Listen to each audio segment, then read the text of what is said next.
Shop Indonesia. Di sini balik lagi ketemu dengan saya Ai Indah Britasari dan dua rekan saya yang cantik jelita. Perkenalkan dong Mbak, siapa Mbak? Oke, saya Kumaya. Dari divisi apa Mbak Cum? Purchasing. Oke, purchasing pusat nih guys. Yuk, selanjutnya Saya Afifa dari tim marketing pusat. ini Mbak Viva yang sering banget ya konten bareng sama saya ya. Oh, Yang iya. kan kita terakhir kan pernah kan? Oh, bener-bener di TikTok Oke. ya. Gimana kabarnya teman-teman? Alhamdulillah. Baik ya. Oke, langsung aja kita akan bedah buku dari Napoleon Hill. Nah, di sini judul bukunya yaitu Think and Grow Rich. Jadi, gimana sih caranya kita berpikir untuk menjadi kaya? Nah, dari kata tersebut aja sebenarnya udah mendominan ya, ingin menggebu-gebu ingin menjadi kaya gitu kan. Nah, di sini kita bahas langsung Mbak Cum dan juga Mbak Afifa tentang bab 2-nya mengenai tentang kekuatan pikiran. Jadi di sini adalah tagline-nya kekayaan dan kemiskinan sama-sama berawal dari pemikiran. Jadi kalau semisal kita bahas ya tentang kekayaan dan kemiskinan ini memang semuanya dari pemikiran kita, mau cara sudut pandang kita itu seperti apa gitu. Jadi kalau semisal memang kita, siapa sih orang yang nggak mau kaya? Bener banget, itu pemikiran umum ya kayaknya. Nah, makanya orang tuh pasti mau kaya dan memiliki pikiran untuk maju lah, kaya. Bahkan Mbak Cum ya, benar. Kayu kaya. Kajun Ya sampai tipu-tipu. Oke, kalau saya mau tanya pendapatnya teman-teman nih, kalau misal dari Mbak Cum sendiri mengenai tentang kekayaan dan kemiskinan itu apa sih Mbak Cum? Kalau dari Mbak Cum sendiri? Kalau dari aku sendiri tuh kekayaan dan kemiskinan tuh tergantung masing-masing individu ya. Ketika dia udah merasa dia itu bisa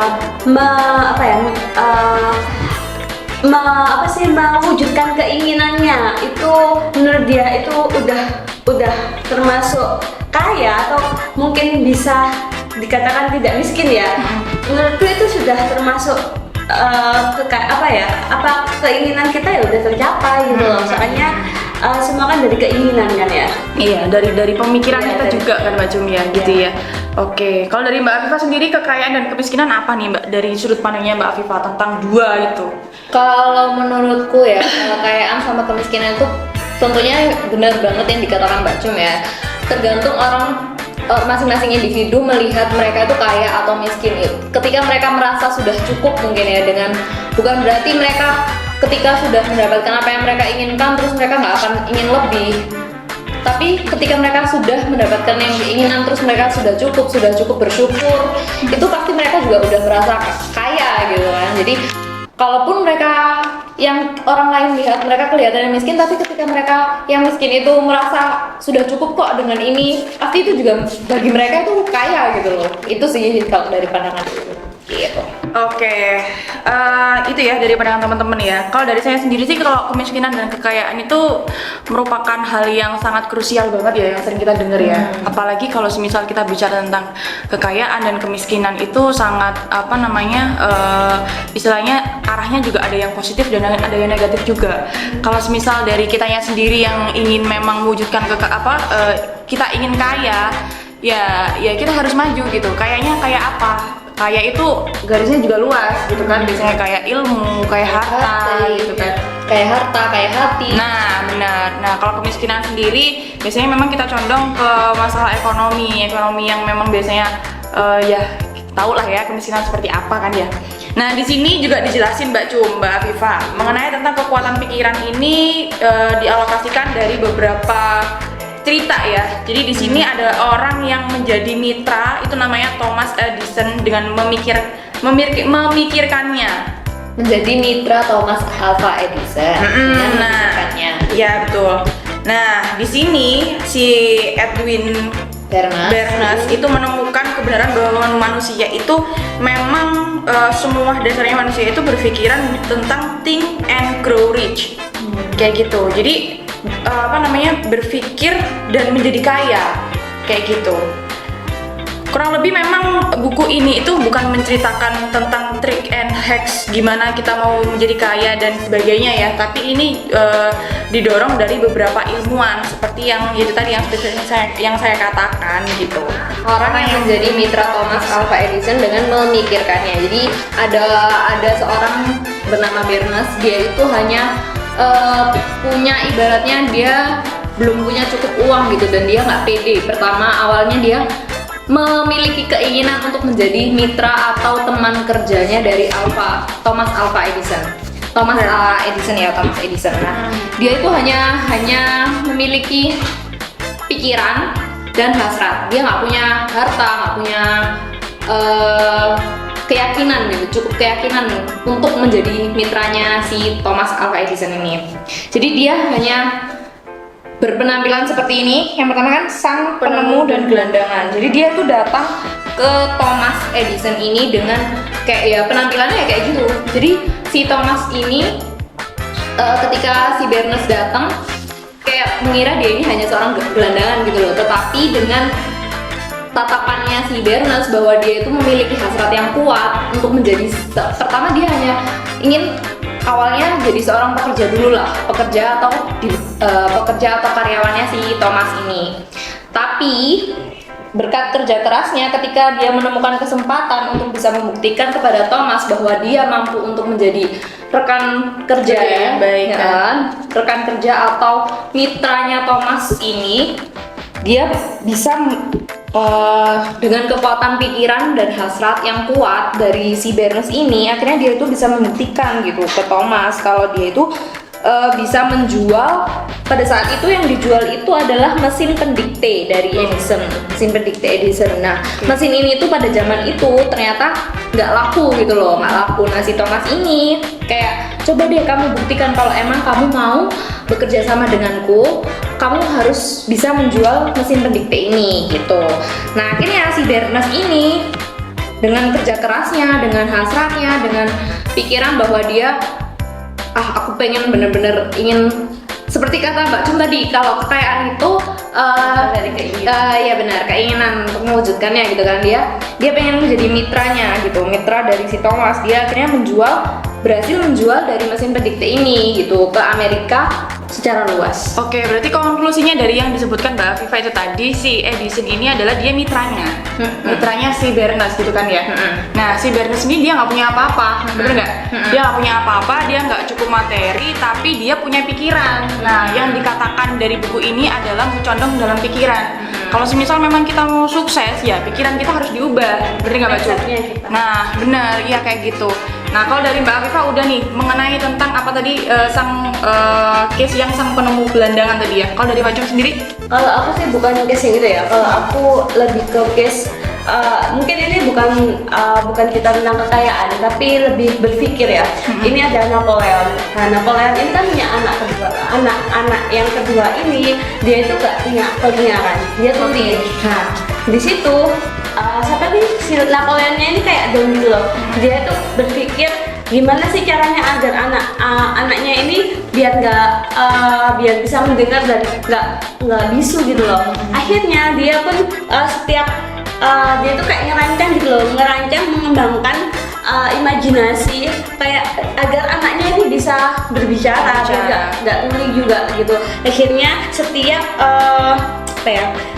aku agak lupa sedikit ya. Iya, cuma aku baca itu kayak setiap anaknya sebelum tidur itu selalu diceritain tentang membangun keyakinan bahwa minusnya kayak kekurangannya itu kelebihan gitu loh. Itu tuh jangan buat dia ngedown kayak gitu. Jadinya akhirnya setelah dia dewasa, si ayahnya ini kayak berusaha kayak ke dokter gitu loh, untuk mencarikan kayak alat untuk pendengaran gitu loh. Nah, itu akhirnya dia senang sekali karena alat itu ditemukan dan dia bisa mendengar suaranya sendiri. Masya Allah, keren kan ya. Memang semuanya berasal dari pikiran sih Mbak dan Mbak Cum ya kan. Kalau memang kita ingin itu tadi, kita ingin maju ya pikiran dan niat kita yang harus kita bentuk gitu. Iya. Keren banget sih. Berjarak 3 kaki dari emas. berjarak 3 kaki dari Iya, dari cerita ini itu tentang bercerita gimana sih? Ini dari judul ini ya bercerita tentang ada seorang penambang emas gitu ya. Dia itu sebut saja namanya, saya lupa nih namanya, Darby. Darby ini ikut pamannya untuk menggali emas. Pamannya ini penambang emas gitu loh. Nah, dia pengen kaya, Udah aku ikut paman aja deh. Terus habis gitu ikut pamannya setelah menambang di tambang emas itu mereka sudah berhasil dapat emas banyak, menghasilkan uang banyak.